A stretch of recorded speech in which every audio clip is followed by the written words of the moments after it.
Hello, this is the 271st edition of Catch of the Day, available on the Branch Talk YouTube channel. Today we're going to continue reading from a book written by Trent Wildy entitled The King of Crisis in the Seventh-day Adventist Church.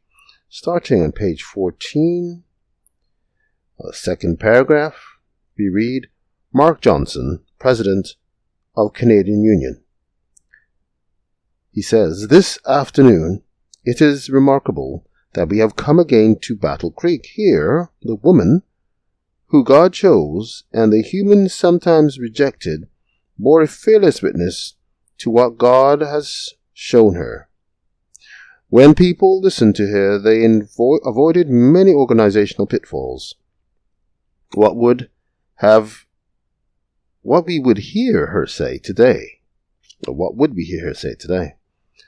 Once again, we face a proposal that shifts roles and responsibilities away from those who best grasp the solutions to the complex questions facing our cultures and our churches today. This will forever change the church. We cannot afford to make this mistake. We must be dynamic, able to serve freely where we have been chosen to lead. Many Canadian Adventists have contacted me over the past few days. They advise caution. They say we must find a way to enable those various communities of our world to be sensitive to local contexts.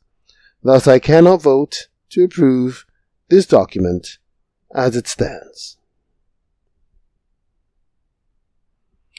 Ricardo Graham, President of Pacific Union Conference, he says, "I intend to vote against the adoption of this policy, and I would encourage all others here to do the same for the following reasons. Number one, there is currently a policy, B95, that deals with noncompliance that has not been enacted.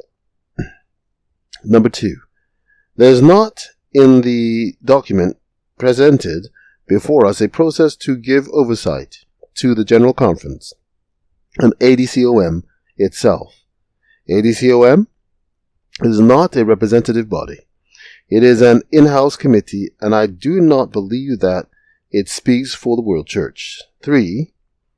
This process represents the consolidation of power and authority into the hands of a few without accountability to the members of the Executive Committee.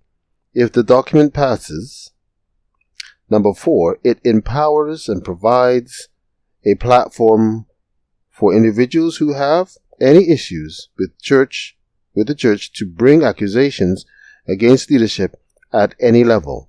Finally, Mr. Chairman, my fifth point is that if this is actually placed into action, no one is safe. If they come for me today, they will come for you tomorrow. Finally, I will quote from Desire of Ages, page 22, "The exercise of force is contrary to the principles of God's government. It desires only the service of love, and love cannot be commanded. It cannot be won by force or authority. Only by love is love awakened."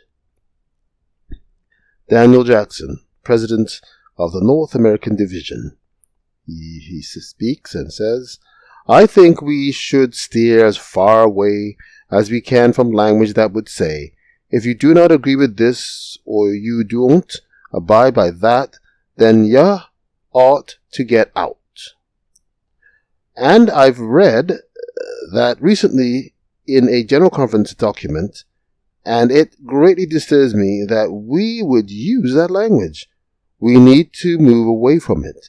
As President of the North American Division, I believe that the adoption of this document will change relationships in the church, organization, and to organization, and person to person.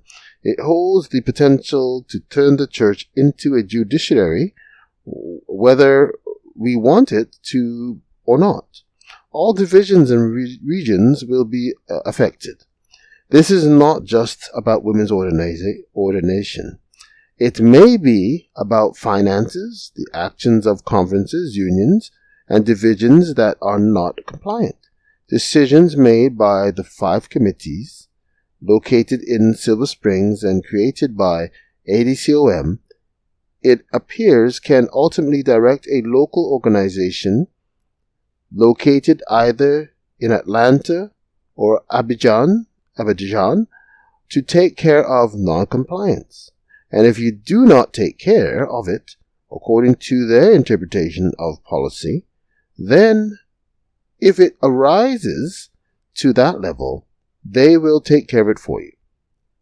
I believe that this document apparently recommends a centralization of decision-making in the General Conference that runs contrary to the spirit of the pioneers in 1901 and again in 1903. It also runs contrary to sound business practice. We do not succeed by creating an atmosphere of fear. The adoption of this document will alienate, it will not unite. This is particularly true in the North American Division, where faithful God-fearing members have tirelessly supported the mission of the church, but who will, with the passing of this action, feel that they have been pushed to the periphery of the church that they love.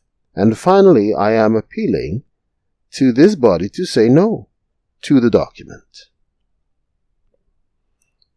Jerry Muscala, professor of Old Testament exegesis and theology, and dean of the Seventh-day Adventist Theological Seminary of Andrews University.